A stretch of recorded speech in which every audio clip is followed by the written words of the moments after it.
I've got the looks and the charm of an old movie star.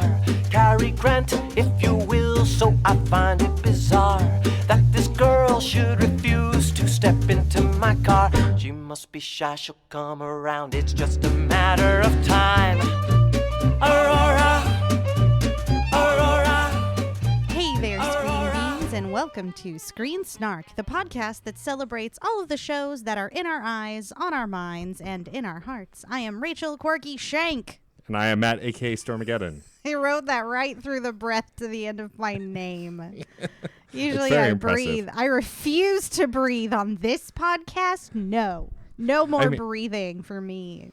I mean, if you take time to breathe, then you can't talk. And if you're not talking, why? I mean, podcast is just endless talking with no breaks, right? That's how it works. Exactly. That's all it is. It's just take after take after take. Don't breathe. Welcome to podcasting. My favorite thing. Excuse me. My favorite thing about listening to other podcasts is, especially if it's hosted by friends that I know, is like if they don't take a breath for a while, and I feel like I'm getting anxious as if I could say something, even though I can't say anything because they cannot hear me. It's like, take a breath. Stop. But this isn't a podcast about taking breaths or other podcasts. I just interject on podcasts I listen to all of the time. Of course. I have a lot They'll to never say. know. It's great. We'll never know.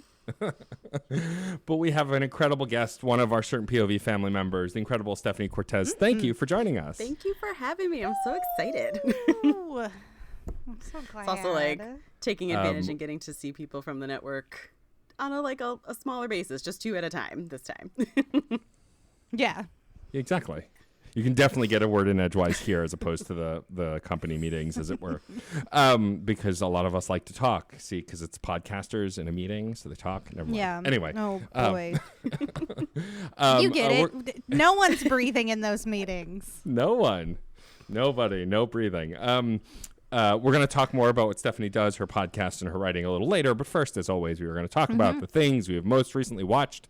And I watched a movie that I've been looking forward to for a while once I knew of its existence. And it is Coming to America, the sequel to Coming to America. See how I pronounce the T's differently? See what you did there. Yes, there was definitely a difference. Totally a difference. Doesn't make searching for the movie difficult at all if you just type in Coming to America. I'm assuming they both come up and that's why they did it that way, but who knows? I was very excited about this movie. I love the original. I love Eddie Murphy. My spouse also is a fan, and so we watched it on a date night, and it was okay. It wasn't as laugh out loud funny as I was hoping. And I think there might be a few reasons for that. One, Eddie Murphy's humor has evolved over the years for sure, but I think the stuff that I found gut-bustingly funny as a kid, like the original Nutty Professor and the Beverly Hills Cop movies and all that stuff, is I might have my humor's evolved in those movies. Although I would argue Beverly Hills Cop has aged just fine, except that it's a movie about cops, but that's a whole other thing. It's okay. All cops are bad, even the fictional ones. It's true. It's totally true. But then again, also Axl knows he's bad, I think, is part of the point of those movies. He's doing the best with what he got, but he's not necessarily a good guy. Anyway, Coming to America 2. I would say that's pretty standard. Pretty standard. Gotta package them. But one thing I will say about this movie from the jump is that all of the returning actors are great. They jump right back into these roles. And Eddie Murphy has always been a very charismatic comedian and actor. And as Akeem, he is still incredibly charming and charismatic. The whole movie, I hung on every word. He was great. And like the movie finds its humor, and there are moments that I enjoyed that made me smile. But again, there was just not necessarily anything that made me laugh out loud, like the original. And then there were also scenes like the barbershop characters all return, and there's a new barbershop character, so the old Jewish man and the two barbers plus one new barber, all played by Eddie Murphy in Arsenio Hall. And like I feel like Eddie Murphy playing an old Jew now is more cringy than it was, but it's still not, I don't find it offensive. I think some of it's still funny, but I think what was funny about it in the first movie is that it was a button more or less on the movie, you know, the joke he tells at the end and the couple of moments in the movie, whereas this, those characters appeared 3 or 4 times, and so it just felt like here's the gag. They're back. This whole crew. But Eddie Murphy and we got them all. Every Eddie Murphy. every Arsenio Hall. But this is Eddie Murphy Ultimate. But like the crazy preacher that Arsenio Hall plays, and like even the lounge singer that Eddie Murphy plays, like they all make appearances, and it's lovely and it's fun. And there's some really great comedic moments. Like of course, the incredible James Earl Jones is in the movie. He still plays Akeem's father, but he's dying in the movie, so he spends it in the bed for part of the movie. But like then he's like, I'm going to die soon. Let's have my funeral now. I want to be there. And then it's Morgan Freeman in a cameo as Morgan Freeman announcing James Earl Jones's life. And it's so goofy and it's so ridiculous. And they have like a bunch of African-American performers, from R&B singers to rappers to like all sorts of folks like singing at the funeral and stuff. And it's just, it's really done really well. I wonder he wanted to be there for the funeral. Right, obviously. Yeah, I just can't stop thinking about how like two of the most notable names that people say want to narrate their life, narrating each other's life. It's very good. It's bravo movie. There's layers there, and I like that very much. Am I the only one who's seen the movie? Yeah, my dad the other day was like, "Oh yeah," like 'cause my youngest brothers are 21 and 16, so they had not seen the first one, the original. Sure. So he's like, "Yeah, we watched that in preparation for when the sequel comes out," and I was like, "I gotta do that because I haven't seen Coming to America in forever, so I feel like I want to watch that and then go into Coming to America." I didn't do that, and I probably could have. I feel like I understood it enough. I'm curious how much I would still enjoy the original based on what I remember of it.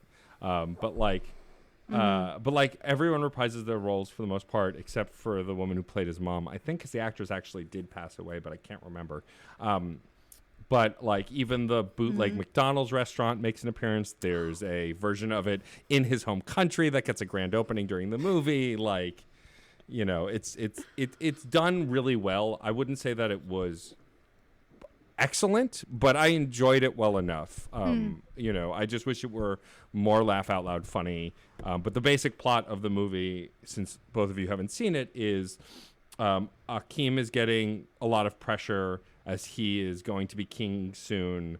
That like the Naboria, I think, is the name of the neighboring country or something like that. But it's something stupid like Naboria. How dare you? Is putting pressure on. You know, our neighboring country, Naboria. They're putting pressure on Akeem to like work together, and of course the military country that is Naboria or whatever it's called is led by Wesley Snipes, who is just over the top, the most over the top that he's been, which is always fun to watch. Good. And like they've had 3 daughters, the Akeem and his wife, but daughters can't be like, you can't pass the crown to the daughters because it's an old-fashioned country and blah blah blah, patriarchy. And so he finds out that he has a son with another woman that's back in America. So he goes to find his son to bring him home, to teach him to be a prince so he can become king. And it's a story about this family's growth and bringing and finding new family and, you know, changing the rules. Like, it's not really a spoiler to say that I feel like it's kind of assumed that his daughters, of course, don't like that. His eldest daughter doesn't like that she can't be queen, and there's a conflict with that and a resolution and all of that. And like narratively, it's a really sound movie. I think my biggest problem is that his son and the mother of his son are played by characters that are played to be kind of aggressive, a little weird, and like, you know, clearly not rich, freaking out that they're in this rich country and in a palace, and like you're not really sure who you're rooting for. Are you rooting for the king? Are you rooting for this prince who's usurping the daughter's right because he's a man? Like, it's just, the narrative threads are a little confusing, but once they kind of resolve a lot of the issues and like people come together at the end, you know, the kind of like comedy, like we're a family now with, you know, joyous resolution, then the movie starts to like feel more cohesive. I think the middle was a little too nebulous, and that's probably what hurt the flow of it. But you know, there are good bits, and like again, I think I chuckled more than I actually laughed out loud, but ultimately I enjoyed my time with it. I'd say if you liked Coming to America and you want to watch Coming to America, it's worth watching, if for nothing else, for the reprisal of bits and because Eddie Murphy is still a phenomenal comedic actor who is still incredibly charming, and worth watching just for that. And Arsenio Hall also, like, playing Simi, like the same kind of sniveling, like, assistant. Like, it's just, they fell into these characters like not a day had passed. And that was what was really impressive about this movie, is that the recurring characters felt true to the original versions in the first movie. Mm-hmm. I love it. Well, Matt, if you had to sum up the film Coming to America, not Coming to America, with only 3 words, and they cannot be coming to or America, how would you describe took this both movie? twos away from me, the number and the word. How dare you? Yeah. Can't believe you. Yeah. Um, Listen, we have to abide by certain rules, even though we never do. It's fine. I would say fun and charming is my review of it. Ultimately, Ultimately, it's charming. It's not a laugh out loud it. comedy. It's not my favorite comedy even in recent times, but it's a worthwhile watch. And I think that, again, if you're a fan of Eddie Murphy, it's worth it just to see him in something. And I haven't actually seen Dolomite yet, which I should have watched, which came out, I think, last year or the year before.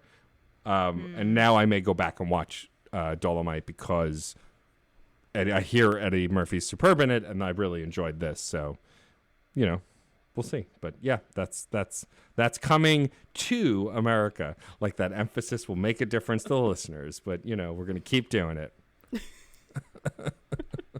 Hey, I got it. Yeah, I know. Makes sense. Hey, us listening here in real time, we got it. They will too. I believe in you, listener. You heard the difference. Slight, it's subtle, but you got Clear. it. It's a very clear difference. But what I brought today is neither slight nor subtle. That's a segue right there. Well done. Crushed it.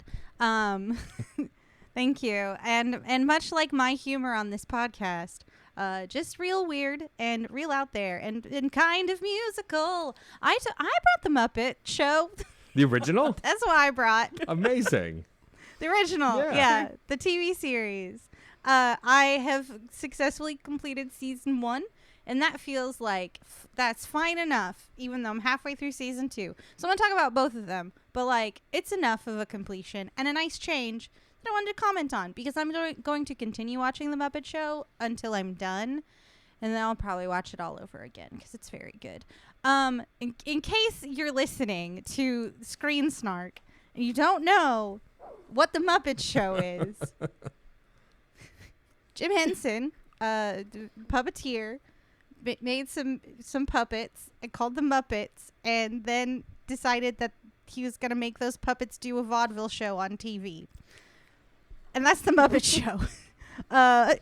It's delightful. Everyone, stop what you're doing. Go watch The Muppet Show.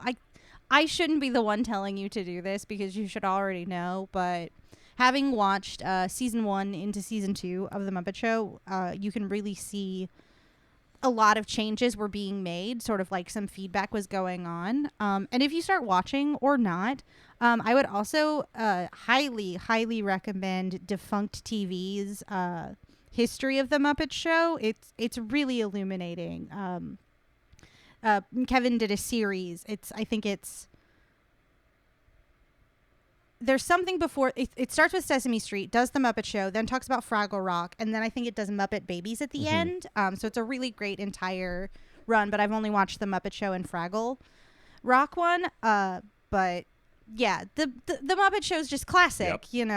How else do I? I can't.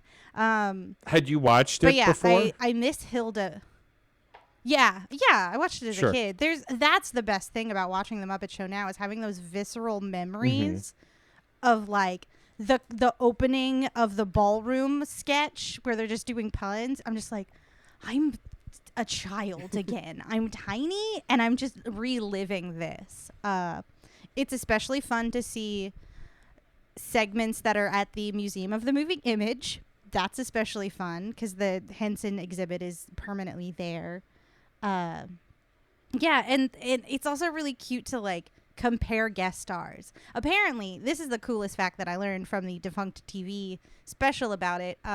When guests were brought on, they were asked what they wanted to do. Oh. Instead of being like, you're going to sing the song you're known for, it was, hey, what would you like to do? Do you want to sing? Do you want to do a comedy sketch? Like, tell us what you want. And you can sort of see that with some of the performers. They are selecting things outside of their range. Like there was one guy who was a comedian and he did some singing. I think it was the guy who played Barney Fife. Oh, nice.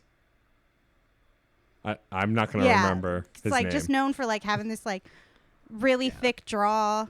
And then just like, and also like a classically trained singer, which I didn't know.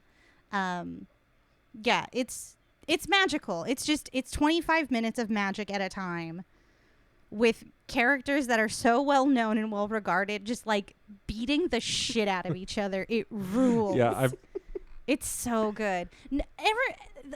Go ahead. You go first. I was going to talk about the Miss Piggy. Sure. I was just going to say that I tried to watch. So I'm assuming this is on Disney Plus, the Muppet Show. Yes. So I watched there's a new, I think it's called Muppets Now, which is like a newer kind of like viral video version of the Muppets. And I tried watching the first couple of episodes, and it's not very good. Yeah, Scooter's the producer on it, I think. And like, yeah. I could understand, like some of the comedy bits are like they're trying to put together essentially a YouTube channel or something of the like, and like it has some modern stuff. Like there's a cooking show TV segment with Swedish Chef and stuff like that.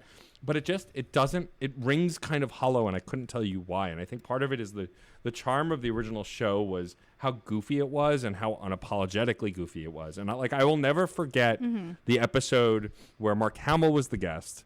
I don't remember what season it's in, but he's on Pigs in Space with the pigs in space. Yeah, 4 or 5 maybe. And like it's just my favorite thing because he's playing Luke Skywalker with the pigs in space.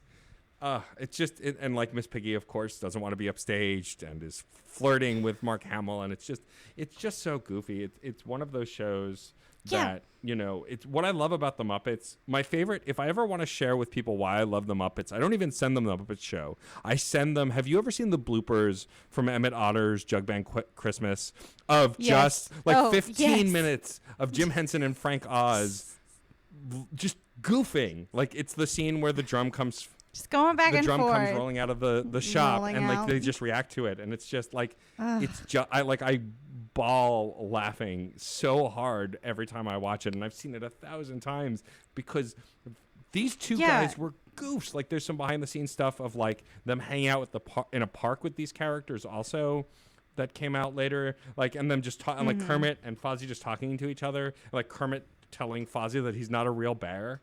And Fozzie reacting to the fact that he's not a real bear and that he's a puppet. And it's so, and like that's the core of this show is they didn't take it seriously. It was just fun, and you can feel it watching it. Yeah, and it's such a strong choice to sort of make Kermit the Frog this very beleaguered showrunner / MC who just has to contend with like this egotistical karate chopping diva, this comedian who tells very bad jokes, whatever it is, who just wants to eat tires and flirt with chickens. Like it's genius. And I think the thing that bothered me about the first season, and I think they really like brought it back, and from what I learned from the documentary, like that first season they were calling in a lot of favors because they couldn't pay much for the guest spot. So there's a couple guests who just like are antagonistic with the Muppets, and I'm offended. Like, how dare you? You are next to moving art, and you look so over it. I can't. But like, I think in the second season, everybody really gets it, and that's when it really takes off as a show, and like guest stars want to be on it, and they all just like love the Muppets, and I cannot believe the number of times that like Kermit or Miss Piggy want to fuck the guest. It's great. It's great. The number of times that they are like mad at each other because the other is like flirting with the guest. It rules. It rules. Gonzo falls in love with one of the guests, and it's awesome. Oh, I can't. But yeah, watching The Muppet Show and thinking about the Miss Piggy discourse, which, if you're not hip to that discourse, it is a scathing indictment of Miss Piggy as this abusive domestic partner. And I just need everyone to go watch The Muppet Show because everybody's punching everyone in the face. Like, Crazy Harry's just blowing shit up every second. Like, they're cartoons and it's cartoon violence and it's fine. Please don't worry about it. No one is hurt. It's cool. Like Miss Piggy's aces. She's such a stone cold fox. I love her. You cannot cancel Miss Piggy. You can't. I won't allow it. But speaking of canceling, something really cool that they did, and I should mention this before I move on. Some of the episodes, of course, because of the 1970s and this is America and Jesus Christ, do we suck? Instead of removing problematic segments, there's always a disclaimer that you cannot skip past on Disney that's like, hey, there's a segment in this, and what they did was wrong, and it was wrong then, and it's wrong now, but we want you to learn from this. So, like, there's, like, a website and everything, and you can, like, go look up, like, the segment, like, why it was wrong, like, the stories behind the people or peoples that are being sort of sent up in not humanitarian ways. So it's really great. Like, you're ready and you, like, kind of clinch because you're like, oh, they're gonna, and then they do it and it's like, okay, cool. Like, we all know it's not just we're showing this without context. We're trying to, like, contextualize it in the moment, which I really appreciate. And then it's really nice because if you don't want to engage with them, then you can skip that episode. Awesome. I love that. I think that's a brilliant way of handling it. Yeah. Yeah. Yeah, Definitely. but stuff did get cut from episodes because of music copyright. So some episodes aren't as long as others because some of those musics can't do them. Yeah, streaming rights apparently is a whole big problem. I feel like we've talked about this on the podcast before, but there are shows like the one that comes to mind for me always is Scrubs. Scrubs on Hulu, which is where I've watched it recently. To try and keep up with Zach Braff and Donald Faison's very real podcast where they rewatch their own show and have guests on it, which I just love. Though I'm behind on it. Like, they talk about every episode that's like in the streaming rights, you can't get some of the same music. And so I think it was ABC owns everything now, Scrubs related. We'll just pick songs to replace with like a similar mood. And that undermines the entire episodes because Bill Lawrence, along with Zach Braff and several other cast members, would handpick songs by indie artists and artists they knew and artists they like for those moments that now just fall hollow. And so, yeah, it makes sense that for the Muppet Show, since those segments, like, it's the song. The segment is the song. They have to just take it out because they can't replace it. There's no way to do that. Okay, we can't go back in time and ask Bernadette Peters to sing something else. What do you know? Sing another song, Bernadette. Just pick something Get else. in there. Are you a Muppets fan, Steph? Yeah. My memory is the worst. Like, I know I watched it, but I feel like I watched Muppet Babies more than I watched the Muppets so much as Muppet a Babies. Kid. Yeah. But I feel like Miss Piggy was one of my favorites. How could she not be? I'm with you on not canceling her. Yeah. From here on out, Screen Snark is Hell a Miss yes. Piggy Stan podcast. Thank you. Hell yes. Yes. We stand Although that beautiful my babe, and her two voices in the first season. It's totally fine. Don't worry. Yeah, my favorite Muppet is probably Rolf. It's either Rolf or Animal. But like I have a soft spot in my heart for all of the Muppets that had human hands in them. So like Rolf, the Swedish Chef, Fozzie, like all of those ones that had like actual people hands in them. Dr. Teeth with his So could play stretchy piano. arms. Dr. Teeth is the man. Oh, I love Dr. Teeth and Sweetums. The way Sweetums' mouth moves is one of the most beautiful things. Because it just like swings. Sweetums used to amazing. terrify me as a kid. I think it was I was in the theater with my dad to see what was it, Muppet? I think it was Muppets Take Manhattan, or The Great Muppet Caper. But one of them, they're being chased by Sweetums most of the movie, and I remember just being terrified of Sweetums. But as an adult, I'm like, I love Sweetums. I wish I could hug Sweetums. Like, he's just the best. Yeah.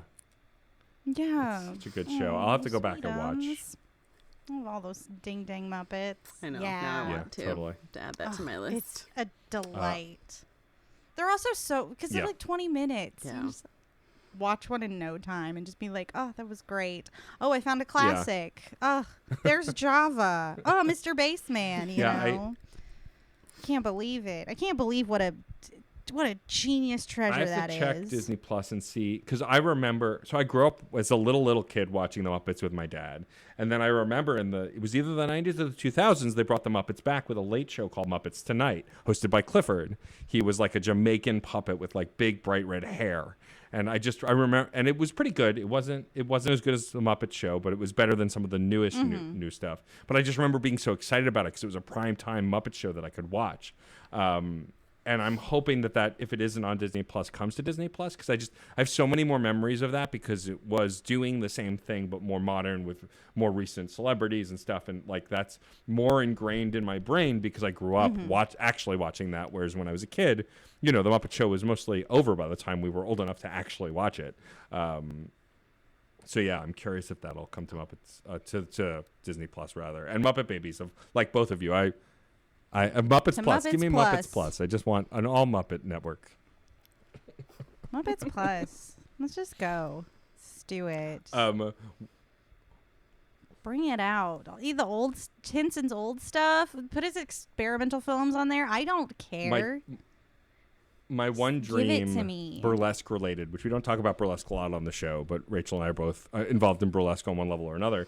My dream show was to do I've been a part of a Muppet themed burlesque show before, which was fun in and of itself. But my dream is with one other performer to do a burlesque show as Statler and Waldorf and just sit on the side the whole show, mocking every act, and then at the end get up and do our own act. Like I've always wanted to do that because it sounds like it would be so much fun. Excuse me? Sorry. You've been sitting on this whole time, and you didn't think, oh, maybe my podcast co-host, who I run a show called Screen Snark with, might be just the ticket for that. We'll I'm have shocked. to we'll have to work that in I'm once shocked. we can see other humans again, because like. Yes. Yeah, for sure. Oh, It'll be great fun. Which reminds me, I gotta say, like, as someone who was in the burlesque scene for as long as I was, and then the world broke and all of that, the Muppets are like such a burlesque.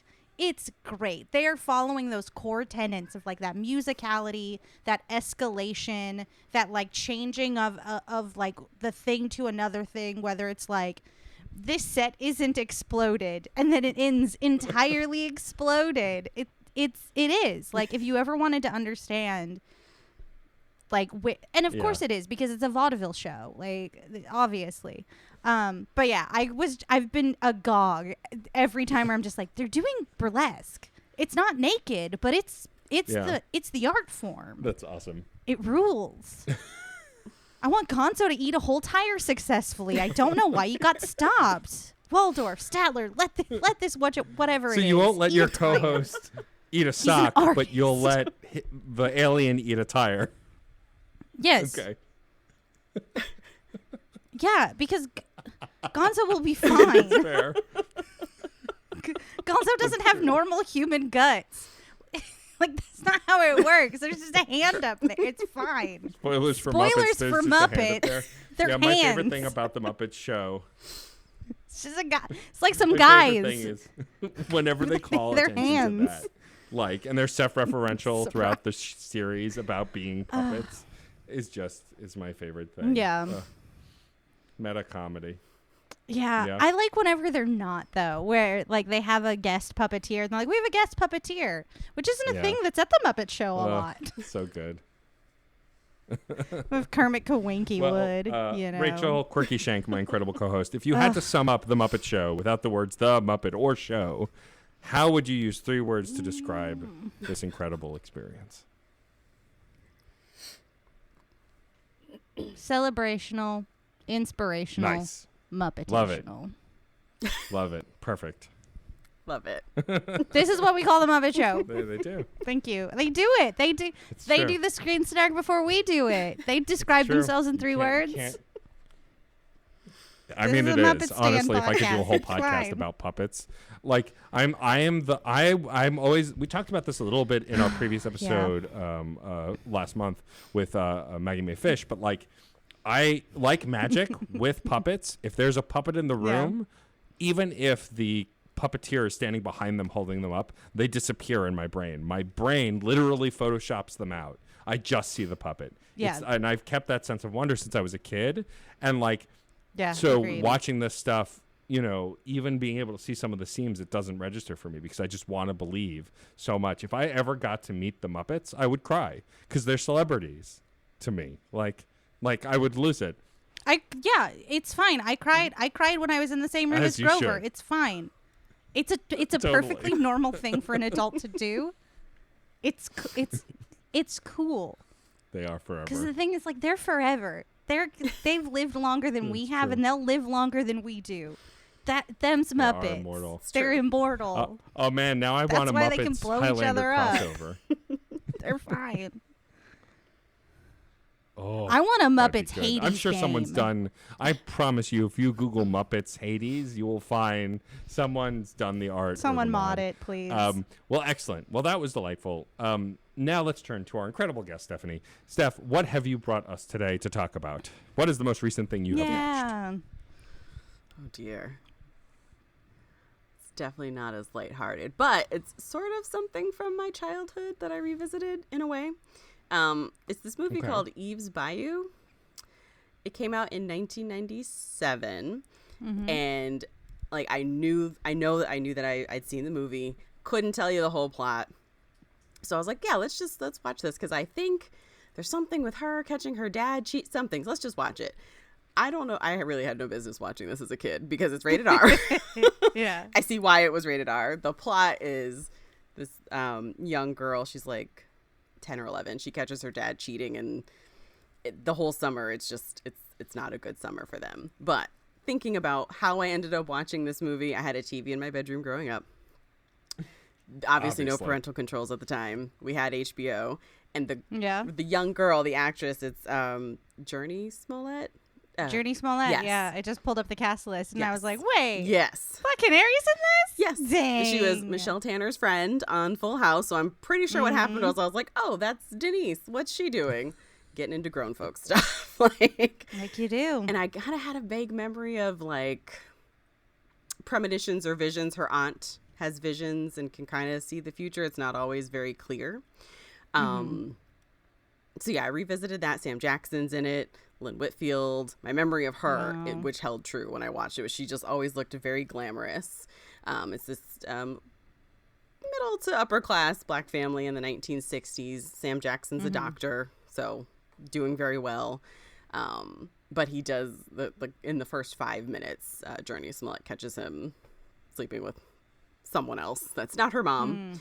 And then just she kind of goes the whole summer, like there's a lot of tension, it feels like, between her and her older sister, but then also kind of like the typical sibling tension, rivalry type of thing between her older sister, and her younger brother, who is actually another Smollett. I don't remember his name.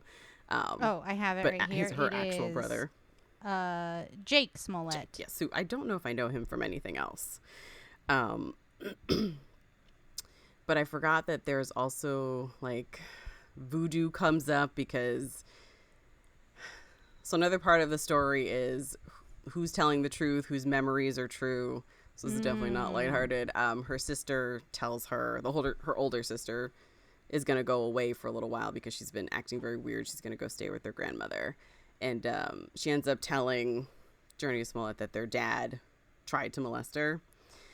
And so she's like, You really shouldn't have been watching I know. I was this, like, kid. why was I watching this as a preteen, like young teenager? Like, not at all. So she goes to this local woman who does voodoo and says she wants someone dead. She doesn't say that it's her dad, and she gives him a hair from the brush, and it's this whole thing. And the woman who plays the woman who's going to do the voodoo for her is from White Collar, which is a show that I love and I have watched many, many times. I'm working from home because obviously, but I worked from home a couple years ago as well. And I found that when I work from home, I need something on TV or something, but it has to be something that I know. So I'm not actually watching TV. It's just so I don't feel lonely. Amazing. White Collar is absolutely one of my go-tos. But the woman he rents his house from, his apartment from, I can't think of her name okay. right now. She's also in it. She's the woman who does the voodoo for her. Can't think of her name. So yeah, just who's telling the truth? Because at the end of the movie, Journey Smollett finds a letter from her dad that he wrote to his sister, and giving his version of events of that night. And when she confronts her sister says she doesn't remember. So it's kind of like whose memory is not always reliable, who's telling the truth, what is the truth, is it some combination of the two, what's going on. But I definitely like the supernatural element of it because her aunt definitely does have visions. She's also cursed. Wow. Any man who marries her dies. It's a whole thing. I know, not lighthearted at all. Not really, but it was really good. Journey Smollett, I feel like, why is she not in everything? Because at that young of an age to be this amazing when I saw her in Birds of Prey, I was blown away by her acting and her performance. And like, I was like, where have you been? Oh, you've literally been in a ton of stuff. Yeah. But why have I never seen you before? Yeah. Yeah. Right. In everything.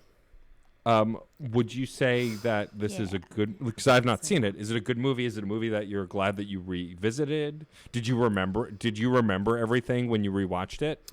Yeah. As things were happening, I was like, oh, right. I've definitely seen this whole movie in its entirety. I just totally forgot how blatant her dad's cheating is throughout the movie, not just with that one woman that we see in the first 5 minutes. Yeah, I definitely remembered more of it as things were happening. I forgot that basically part of it is her aunt has a vision of one of the kids, I think, getting run over, or she thinks getting run over by a train. So her solution is the kids are just locked in the house all summer. You can go in the yard, but you cannot leave this property. This is where you will stay. But yeah, I would definitely recommend it. I love the costumes. Lynn Whitfield just looks so glamorous. As does Moselle, the aunt who has the visions. I don't remember the Debbie Morgan name, but she was the seer in Charmed, like the original Charmed. Yes, really like her. She also looks always very just the outfits. I loved it. Oh yeah, I just pulled up the images on IMDb, and Lynn Whitfield, how that hat, those pearls, I cannot. We start the movie, they're having a party, and it's very fancy, very classy. So yeah, would recommend it for the clothes alone. Yeah, this looks gorgeous. Those stills, I'm just like, yeah. It takes place in Louisiana, I believe, with like all the weeping willows and just around the water and stuff. So yeah, I would definitely recommend it. Just know going into it, it is not lighthearted. It is not something a child should be watching. They are not making the music nor lighting the lights. Yeah. Goodness. Like, this is why I feel like we all got a little away with a lot of stuff that we shouldn't have just because we had a TV in our bedroom and access without parent supervision. Yep. Oops. Yeah. Listen, what are you gonna do? My mom's already asleep. Of course, I'm gonna watch MTV late night. Yeah. Oh, arachnophobia. Let's watch this. Not knowing it's gonna lead to a fear of spiders for the rest of your life. I'm pretty sure MTV had a show on late night that was pretty much like softcore porn without like the super porn parts, and I think it was called Undressed. Undressed. It's definitely a thing. Yes. I watched so much of that. Yes. I knew I wasn't supposed to. Right. I could not. I was like, oh, it's 11:30. It's time for Undressed. Feel so grown up too. Like, oh, this is what grown-ups do. Yeah. Oh man. Well, that said, if Stephanie, you had to sum up anyway Eve's Bayou in just 3 words without using the 2 words Eve, and Bayou, how would you sum up this movie? What words? What 3 words? And it doesn't have to be a sentence. It can just be 3 descriptive words. It's whatever you want to do. I feel like I had an answer this afternoon. I should have wrote it down because I was thinking about this, about the 3 words, and I don't remember the 3 words that I'd picked. It's okay. We never think about our 3 words. Also, Matt, how dare you? You took away the name and the time. I'm just the worst like that. Yeah. It's okay. That's how it has to go. Let's see. I'd go with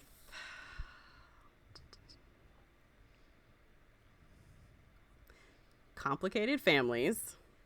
And mysticism or mystical. Complicated families, mysticism. Yeah. Love it. I like It's it. great. There you go.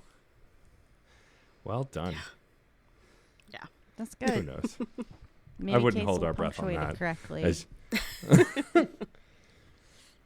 I already know. I'm not.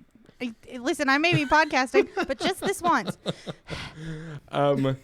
for Case. It's me All right. absolutely not All right. holding my breath All right. All on right, my Sassy. podcast, All right. where I don't breathe. Reel it in. Calling it back. Okay, coming back. Yes. Hi. Steph, Hello. we're really excited to How are have you. We had your incredible co-podcaster, Meg, on a few episodes back, where she talked, of course, about yes, And it incredibly was a awesome. And we talked about delight. Judging Book Covers, which is a podcast that you guys do together. Maybe for the listeners who may have skipped that episode or need a refresher again, why don't you tell the audience just a little bit about Judging Book Covers? Sure. So we're usually a bi-weekly book club podcast. We've been on a little bit of an unplanned hiatus for the last, month, I think. It's been a time. But usually bi-weekly. Where this year we're doing Book Riot's Read Harder Challenge. For the last 2 years, 2 years before this, we made up challenges and then we decided to do Book Riots because they had just had really good ideas that we hadn't thought of, and I don't think we really wanted to put together another challenge or have That's to fair. think really hard about what we were going to challenge ourselves to read. So went with their challenge. Yeah. Megan actually started the podcast on her own where she would have 2 guests come on, each picking a book, and then, read one book 1 week, talk about it, come back the next week, talk about the other book.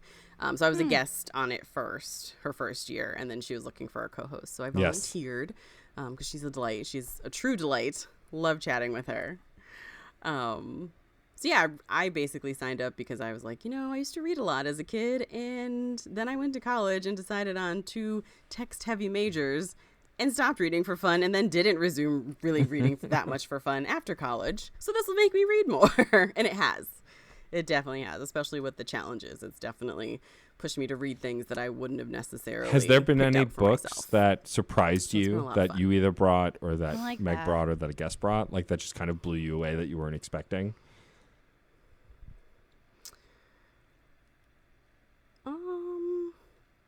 The first one that comes to mind is The Graveyard Apartment, which we did. Is that our last recording? I think that was our last recording.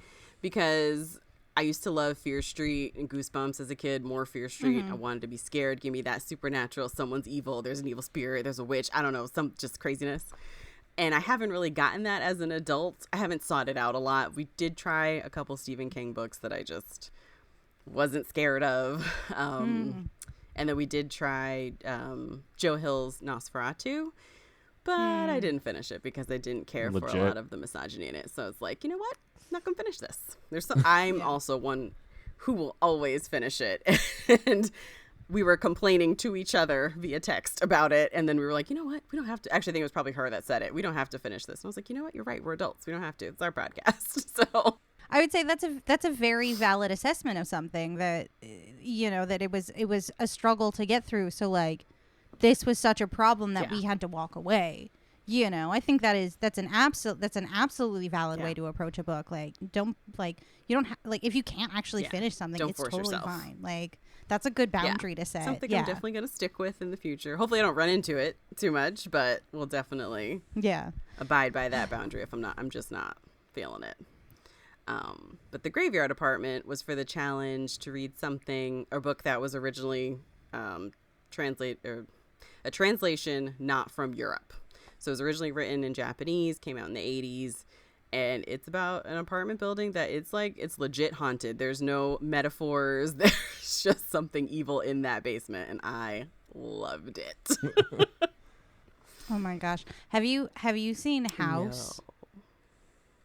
Oh my gosh. Okay. So there's this Japanese horror movie from the 1970s. It's called House. And it is this absurdist horror piece where like a house is just eating these girls. And it's utterly brilliant. And I'm not going to tell you any more about it than that, because it is something worth experiencing. But if you like that sort of like Eastern horror kind of storytelling, like I'm definitely literally check out writing it down House. right now because I won't remember. Oh my but gosh, yes. it's one of the greatest films I've ever witnessed. I cannot believe that it was made and it exists in the perfect way that it exists. Thank you. I will look for that.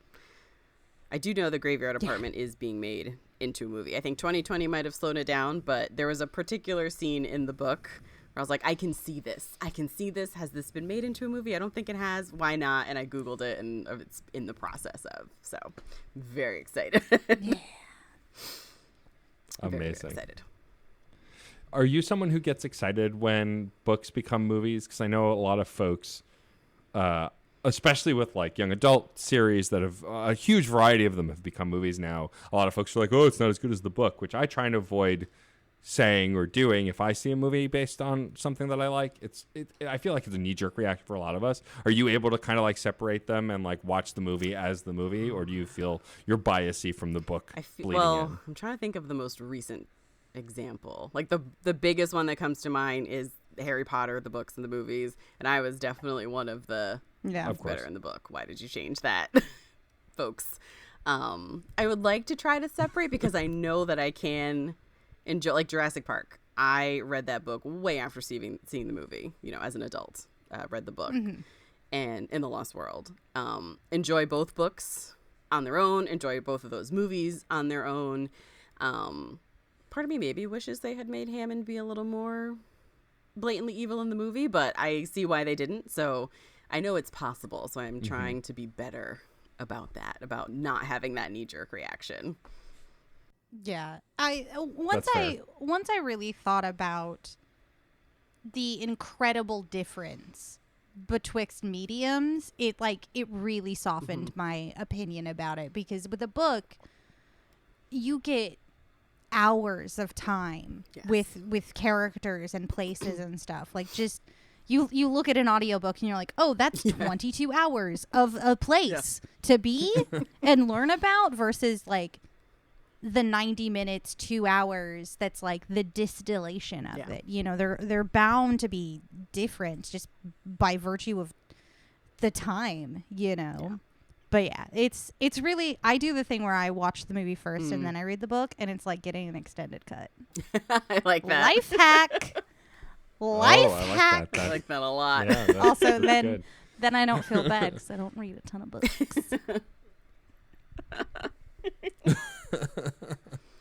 Yeah, I'm in the same place, but I notoriously don't read as much as I watch movies. I'm a slow reader. Like, it'll take me twice as long to read a book. Like, 100-page book could take me over a month because I have to do it at my own pace. But that said, I've learned to separate it better, and what helps is just if the movie itself is ridiculous. Like, we've mentioned this movie several times on this podcast, but like, I am with comic books, it's the hardest for me, right? Like, Wolverine Origins was an atrocity because it was a terrible movie, but also because I'm a diehard Wolverine fan and they just butchered the lore. Whereas on the same hand, I've loved Venom as a character since I was a kid, but the Venom movie is a masterpiece because it's just so absurd and ridiculous that I can't even get mad that it strays from the source material and that it's not a very good movie per se. Lady Venom makes out with Tom Hardy in the woods. What? I don't know any of the source material, and I obviously haven't seen it. Now I kind of want to. Yeah. But like, they should I teach find that as in I film get, school. they should, right? How to not give a fuck But about a movie. I find as an 101. I find as an adult, I can let go of a lot of that stuff if I'm just along for a ridiculous ride. It's when the movie is really serious or takes itself really seriously that it makes it harder to be like, or if I haven't read the books, like for all the Harry Potter movies, for the Twilight movies, for any other young adult series, Percy Jackson, I've not read the books first, so the movies are fine. My issues with the Percy Jackson movies were more issues with them as movies than the source material kind of stuff. I loved the Hunger Games movies, and I've heard they stray from the books. Yeah. But I think for me, it's easier for me also to just take in the movie or listen to something than versus reading it. But also, I feel like that's the life hack, is if you see the movie then read the book, you're getting more. You're rarely getting less. Yeah. So you'll always look at it more favorably if you enjoy the movie already. Yeah, that's Whereas if you do it the other way around, it's like, why isn't this here? yeah, that's exactly how you cry in the appendices of Lord of the Rings. When you realize that, you know, that Legolas stayed on Middle Earth until Gimli died, and then he built his own ship to the Grey Havens, and you're like, you're 17 years old and you're in your bedroom and you're weeping. You know? That's how that happens. You just watch the movie first. And you just like, I have all these emotions and now you're going to give me more space for these to live. This book I said I was going to read and still have not sought out because I'm like, it's a lot. It's a lot. It Yeah, is. I definitely read it, and I did get to some of the very extensive battle scenes, and I was just like, I'm gonna skim this. It's fine. That's fair. Where's someone talk again? I got it. I watched the movie. I know what it looks like. It's cool. Yeah. You don't need 6 pages to describe Helm's Deep to me. I already know. Like, I got the visual. I'm good. I get it. Yeah, I've said this before, and it breaks a lot of hearts, but I notoriously do not like Tolkien's writing. I've tried, but I don't. I read The Hobbit because my best friend growing up insisted that I read it, and then he'd stop hounding me, and I did, and it was fine, but I just don't enjoy his writing. And so the movies I love the Lord of the Rings trilogy. I haven't seen all of the Hobbit trilogy because it shouldn't have been a trilogy. But like, I love the Lord of the Rings. I love the setting. It shouldn't have been live action. Well, like, that too. The The cartoon. Hobbit should have been a cartoon. Yeah. Like, they should have just And made... one movie. And one. Like, Yeah. I read The Hobbit. I think I read it for a book report, so I picked it. And I hated my choice. I waited too long, so I couldn't pick another book. So I think that just made me resent it even more. So I did reread The Hobbit as an adult. And it's kind of the same. I was like, this was fine. I do remember going to see the movie, though, and being like, okay. That was before I reread it, and I knew it wasn't that big. But I was like, why is this being made into 3? What is happening? Yeah. And actually, my boyfriend was actually there at the time. He did not know it was going to be a trilogy. So he was a little for confused. money Yeah. and to tank New Zealand's economy Yeah. and actor unions power. The Hobbit. Yay. but yeah, like, I love those movies. I love the setting. I love the characters. Gandalf is one of my favorite characters of all time, and not just because I love a gay wizard. You know, but those books, like, or at least I haven't read The Lord of the Rings, but The Hobbit was so difficult for me to read, so wordy, so much singing. I'm just like, enough. This should take half the time to tell this story, and I can't. And like a lot of my friends think he's the. I'm planning on reading it out loud with my partner. This is the difference that we are all living in. I'm just sitting here being like, oh, But I mean, it's very fun to read out loud. But I get why people like it. I think it's Tolkien's writing style that doesn't gel with me. It's not bad. Yeah. It Oh, just yeah, you're absolutely doesn't- right. Like, I'm not someone to take for quality. I like Michael Crichton. The Jurassic Park book is one of my favorite books Yeah. of all time. Michael Crichton is not an so excellent writer. Like, but I love that book. It's one of my favorite books. Hitchhiker's Yeah. Guide to the Galaxy is one of my favorite books. Like, I need a certain pacing Yeah. to keep me interested, and Yeah. Tolkien just doesn't Yeah. have that pacing. Yeah, the Hunger Games, great book, great read, written in first person present, and it is very jarring. It's such a weird tense to read in. It took me forever to get used to that. And by the time I got to Mockingjay, I was like, is this how writing is now? Is this just what we do? I don't like it. There's no suspense because it's just like, I'm relaying this in real time, so I must be fine. Are you writing in a journal right now, Katniss? What's happening? Do you just have a tape recorder and you're just like, I walked into the living room and my sister is standing in front of me in her choosing gown, and it's just like, how are you doing this? Shouldn't you be fighting for your life and not just like vlogging about it? It's weird. It's a weird tense. Anyway, welcome to my TED Talk about the Hunger Games trilogy. Yeah, it's funny. My biggest takeaway from the Hunger Games is that I still love Lenny Kravitz. My queer heart still adores him, and him as the fashion designer in that is just, he's so good Yeah. and so hot. Like I could have a whole movie of that. It wouldn't be very much. There wouldn't be much to do, but I'd still watch it. And like that first scene where her dress transforms, because it's all technology. Although I heard that, I think that one of those dresses, it wasn't technology. It just changes as it drops or whatever. And I was like, that's wild that you can make magic happen with clothes. It's astonishing to me. Matt, we follow a lot of burlesque I know. You've seen tear down dresses that like, and it turns into and I'm always astonished by them. It's just he photoshops out the people. He just sees exactly. the puppet. There you go. That's my brain, my weird brain. I love you, Matt. I love you so much. Bring me so much So, joy. Steph, I'm curious. Yes. As someone who likes to read and who is a podcaster, you also write. Do you find that your writing is influenced by the books you read and the podcast at all? So I'm the worst at keeping up with writing. I should say that. Like I had plans to be better at that, and then the pandemic happened, and I was like, oh, I'll get a lot more done because I'm not commuting into work because my commute is about an hour and a half one way on the train, so I can multitask. But then that just didn't happen. So I do find that something I didn't really read a ton of before the podcast was romance, and we've definitely had some good ones. And that has kind of made me want to write more of that. I just need to do it, sit down and do it. So, that whole thing, doing the thing. Not so much right, just doing the things that you're thinking about or the stories that you're putting together in your head. Just type it out, write it out, sit down and do it. So maybe more of that for the genre, but not like horror or anything like that. But definitely I got more into the romance because of the podcast. Nice. Yeah. Alyssa Cole, forever. Love her. She's the best. We've read others, but she's definitely my favorite romance writer right now. Yeah, I love it. Are you reading period romance or? No, but she has this series, The Reluctant Royals, set in modern day, and the first one is called A Princess in Theory.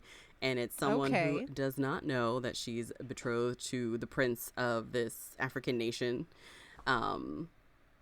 So not so much a period piece, but when the book takes you over there, it's almost like Wakanda, just without the technology, just very glamorous, palace, beautiful, the descriptions and everything. So in that sense, I know that's not a period piece, but that's what comes to mind with her stuff. And then although she does take you to other areas, but that's my favorite though, is when we're in the African nations. Yeah. That's cool. Yeah, obviously the Bridgerton fever happened for folks, and I wonder how much because I just watched it. Romance is gonna start picking up as a genre again, yeah. So it'll be really interesting to see, because usually you think romance and you're thinking the ripped shirt, horseback riding, Fabio-esque. And it's set in Regency times or in the Old West, and it's just I always wondered if there were more modern romance adaptations, modern skirt rippers, I guess. Yeah, like that. Yeah, I haven't read a lot of romance, but I've found enjoyment in reading smutty short stories. They make me laugh. They're not even, most of them are just not even erotic to me. They just make me giggle. And I think some of it is just. Am I talking about? Are you talking about Chuck Tingle? Chuck Tingle? Yeah. Yes, I knew it. The moment you're I've been reading these romances, and they're not super erotic. They're just really funny. And it's pounded in the butt by my butt. Yeah, it's a genre that I don't read a lot of, and then even movies. We were talking about this not that long ago. The rom-com is kind of was a dead genre for a while. They are making more now, and like that. Also, romance movies. I feel there aren't as much straight drama romances as there used to be, and I like that kind of storytelling. I'm a sucker when it comes for it. I'm a hopeless romantic, and so I like to see those kinds of things, And so I'm hoping with Bridgerton and some other stuff, we'll get more of those kinds of things, especially since streaming is starting to not feel bogged down by the genre. Like, WandaVision's a great example of you can do anything because they almost did literally anything, especially in the first 3 episodes. And so, like, I feel like, especially with Disney, who has all the money at this point, we'll maybe take more chances and maybe do some more kid-friendly romantic comedies or some, some other more adult stuff. Who knows, Yeah. Also, like, bring back sex in movies. Like, we have lost sex so bad in movies. It's unbelievable. Bring it back. Unless I miss it. Unless it's Zack Snyder and it's a bad sex scene in Watchmen, because that's the first thing that popped into my head, and that scene is so bad. Right. I'm sorry I've upset Rachel. Yeah. No, like the fun ones where they're like yelling at each other and they're closer and they're yelling and then it's like bomb bomb. I like it. Like that. More of that. Yes. It's hot. It's hot. It's not troublesome. It's hot. Rachel wants all the hot content. That's what I get out of this. Please, thank you. But don't be weird about it. Don't make it like bad. Don't make it bad. Do Bridgerton like in the early part. Don't do Bridgerton like after like episode 7. Just skip it. Just do the first part with the sexiness and like they're under the bleachers and like it's shocking because it's Regency. That's the best review of Bridgerton I've ever heard. I like the description. Yeah. It's Regency. You can't. Yeah. Good job. Good job for the most of it, Bridgerton. Yeah. It's solid B-. Although I do enjoy that actor now very much. What's his? Like what are you in? Because I want to see you in everything. Yeah, just be everywhere. Thank you. I watched the cold open like that from when he was on SNL. SNL. That's what made me watch Bridgerton because I was like, oh, this is you and you can sing and okay, all right. We're gonna watch this like immediately. Yeah. It was on my list, but I'm the worst also at starting new things. I think just because I don't know, it's just because there's so much out there. So like my partner and I actually started doing kind of like a TV schedule where on Mondays we watched the first episode of the Selena not docuseries, good lord, miniseries that came out. Tuesdays was Queen's Gambit, and then like going like that. We kind of fell off of that though over the last few weeks, but it was working out really well. Like we were sticking to the schedule, so we need to. I love that. Yeah, I'm doing an anime block in a similar fashion. It's like I picked about 4 animes, so like each episode is like 20 minutes of time for like 2 hours, and then you're just like, wow, I just retain it. Better. It's like it was meant to be released this way, and then we stopped watching it that way. Like you don't have to watch 8 hours of something all at once. Although we are watching Agents of S.H.I.E.L.D., which I have seen and he has Someone not. else besides me who's seen this whole show. I love Agents of S.H.I.E.L.D. I stuck with it. Thank you. Thank you. Thank you. This has become the Agents of S.H.I.E.L.D. podcast. Yes. You're literally like the only person I know who stuck with it. Me and my spouse, we watched all of it. I stuck with it because I love Clark Gregg. I just became such a big fan of his, and I love the cast. And now, like, I love the whole, like, Chloe Bennett I adore. But, like, the second to last season where they brought Ghost Rider in, and it was Gabriel, I can't remember his last name, but, like, making it the Hispanic Ghost Rider and not the Johnny Blaze who's been in everything. Like, so brilliant, and they did it so brilliantly, and the special effects were awesome. And like, I loved Agents of S.H.I.E.L.D. The first season is so rough, but everything after that for the most part escalates and beautifully and gets really good. The last season wasn't great, but like they didn't have an end for that show, and so it just kind of ends. But like, my biggest problem was where was Fitz? Like, I was just that whole angry final season for like the entire season. The last season was like, where is he? I don't know. Like, we just want. We're right. Why are you doing this? We're in season 2 now, but like rewatching season 1 with him and actually sitting and paying attention, because that's also one of the shows I'll have on while I'm working because I know it very well. It was like, I don't mind the first season. Like, we watched it. We got to where Winter Soldier was going to happen, so we watched Winter Soldier, even though I had also just done like a Marvel bounce around. and then have continued on. We did get to Age of Ultron, and I asked him if he wanted to watch that, and he said no, Fair. declined. Legit. So we just kept going. There's wisdom in that. Yeah, but like there's things in the first season that I do enjoy that I like that they come up again later, like the Berserker staff, and like because I don't know the comics. Like my Marvel knowledge is Agents of S.H.I.E.L.D. and the movies, and that's really it. So it's really limited. So I love that show so much, and I will I'll rewatch it forever and ever and ever. That's it, Steph. We're gonna do an Agents of S.H.I.E.L.D. podcast. We're the only ones who might listen, All right. but let's do it. I am in. Yeah, I love. Right. George might listen. Yeah, I love that cast. I think is why I kept watching that show. Yeah. Again, I think it's just such a great group of character actors, and like the new cast members they would bring on, and like even classic actors who had been in other stuff who do guest runs, and like by the end, I'm blanking on his name now, but the he walks around with the shotgun axe. I can't even remember the character's name. Mac is the actor who plays Mac is such a good actor, and like in the first season he's so one note on purpose, like he's just the muscle, and then they make him spoilers I guess for Agents of S.H.I.E.L.D., but like they make him the head of S.H.I.E.L.D. or what's left of S.H.I.E.L.D., and like he becomes a leader and he grows, and it's like it's just also one of the more diverse casts on TV. Like it wasn't just a room full of white people on that show, and I love that. And a lot of the guest cast weren't white actors either. Like, yeah, it was phenomenal, and I wish more people watched it. And I now talking to you about it, I kind of want to rewatch it because it's been a while. Because I only watched it as it aired. I never rewatched anything. Oh, excellent. Rewatch. We'll chat about it. I'm here anytime you want to talk about it. Yeah. So rewatch. Hear that, Rachel? It's a good show. Yeah. But yeah. Listen, I watched the first season and some of season 2. Yeah. I really liked Clark Gregg's car. That was real neat. Lola, yeah.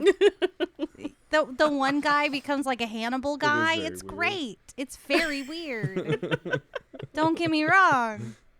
Like, it's very much like an ongoing comic book series. Like, if you drop off for a second while it's releasing, it's just like, I'll never get caught up at this point, you know. So I might as well wait till it's done and then just like pick it up when it's time. Like, don't think because I don't watch it and watch it while it aired, it's not like one that I'm like, one day I'll go back and I'll look at it. Maybe I'll be the only one who wants to, but you know, No, I'm just messing Why with not? you. I'm messing with you mostly because it's like Steph said, it's notorious that like I feel like no one watched the show. Like it was very much like I felt like it was a Bernstein Bears thing. Like yeah, but it got like 7 seasons. I had like 2 or 3 Facebook friends who watched. Like if I would post something, they might respond, but like none of my like close friends watched it, so I really didn't have many people to talk to about it. But I would still talk about it. Like I watched the last season as it was airing, so George caught part of it, but he doesn't really remember because he wasn't like invested. So I did enjoy experiencing him experience it for the first time. So I was like, okay, who do you think are Nazis? Like, give me your guesses. Nazi? Who's secret Nazi? Nazi? All of his guesses were wrong. The people he said definitely were and definitely weren't opposite. Should have played better at that. That's some good practice that we need in old 2021, don't we? Who's the secret Nazi? I will say when that gotta find him. He got like half a guess right about Ward.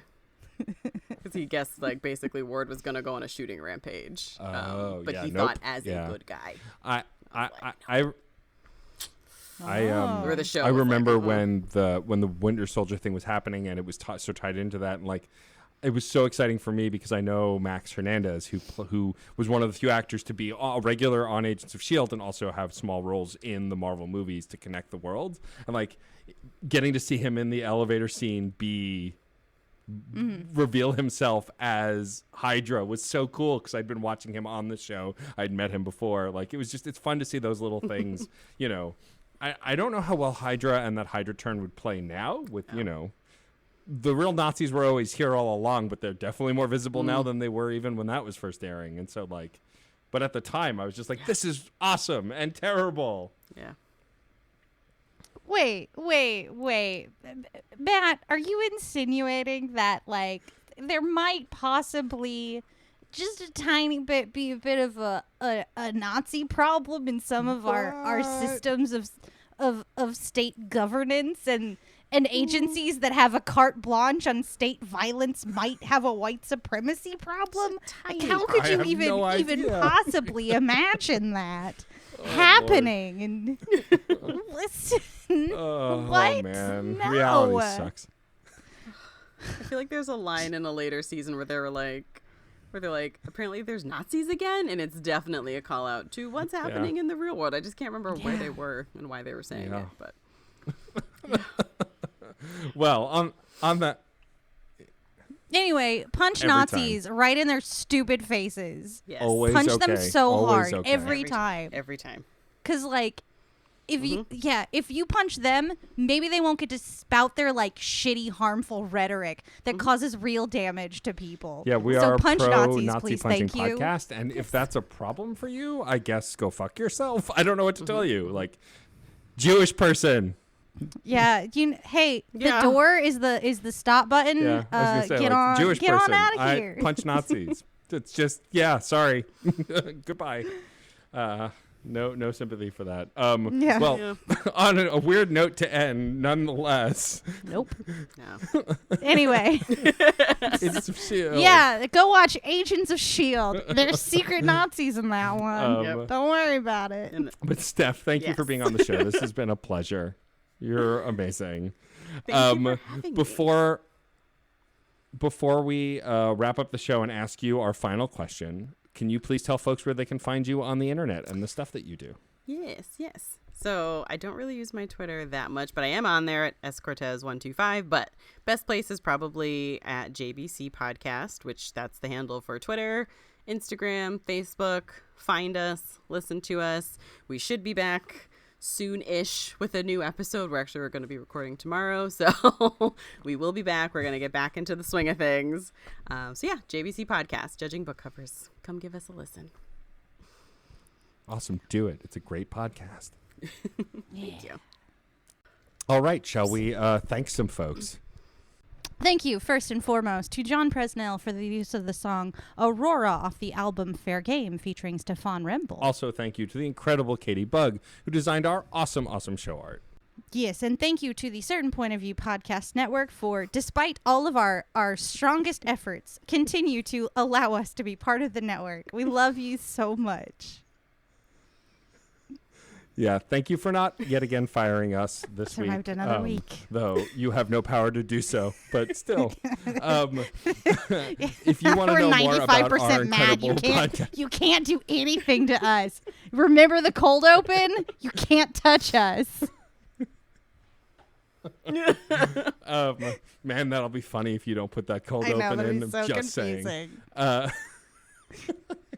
But seriously, if you want to check out more Certain POV stuff, like Judging Book Covers, which is one of our fellow podcasts on the network, you can go to certainpov.com. We have a permanent invite link to our Discord server as well, where we're talking about spoilers for current TV shows, other podcasts, video games, TV, movies, books, all sorts of different stuff.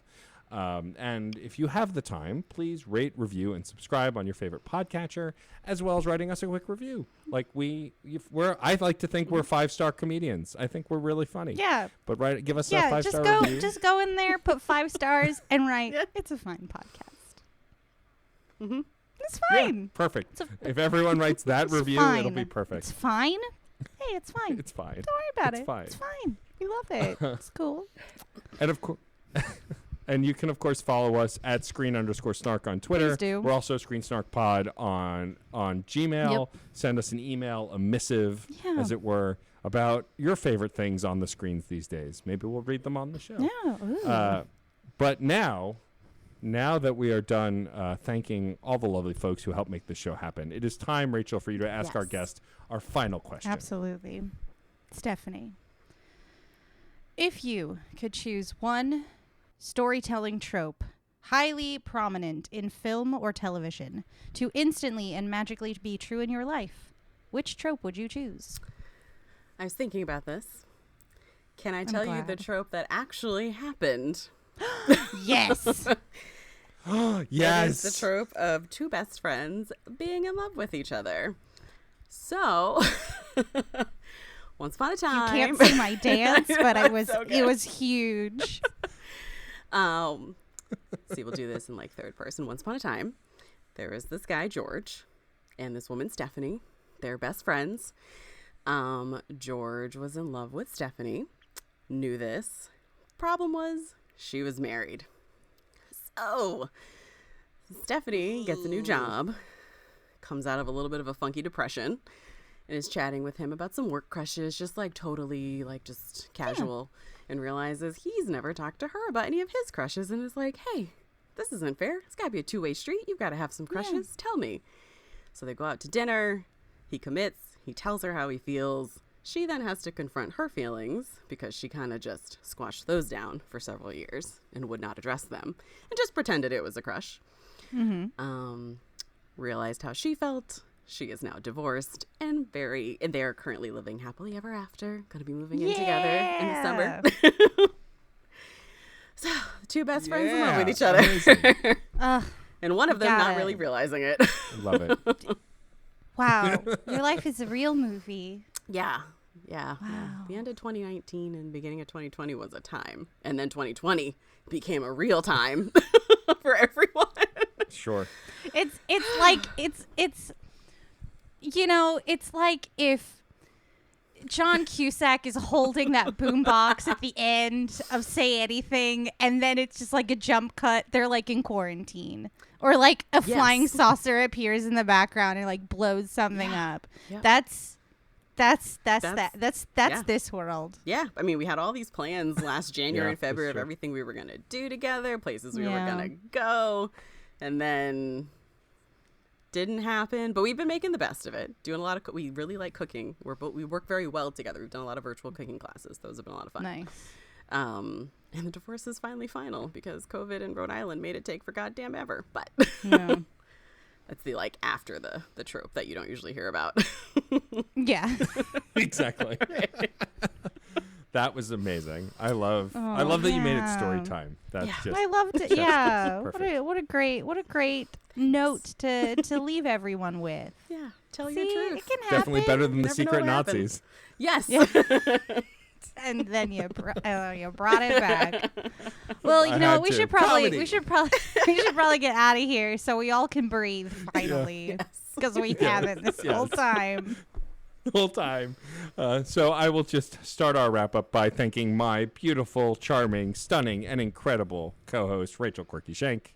Oh, and I would love to thank my handsome and honest and forthright and gorgeous and muppetational co-host Matt, aka Stormageddon. And we want to thank you, listeners, for listening. Thank Again, you. if you have a chance, write us a review, hit that subscribe button, share us with your friends, and until next time, we will see you at the movies or on a couch somewhere. Bye-bye. Aurora, Aurora, Aurora, Aurora, Aurora, Aurora. Metal to magnet, she will be mine. Aurora. Hey, Nerf herders. You sure you want to go with that? Hey, everyone. There we go. More inviting. Have you ever had a movie that you really wanted to love, but something holds you back? Or one that you did love in spite of a flaw? Well, I'm Case Aiken. And I'm Sam Alisea. And on Another Pass, we sit down with cool guests to look at movies that we find fascinating. But flawed. And we try to imagine what could have been done when they were made to give them that little push. We're not experts. We just believe in criticism. Constructive criticism. Sure. So come take another pass at some movies with us. And every now and then, we can celebrate movies that did it on their own, too. You can find us at certainpov.com or wherever you get your podcasts. Pass it on. CPOV. CertainPOV.com.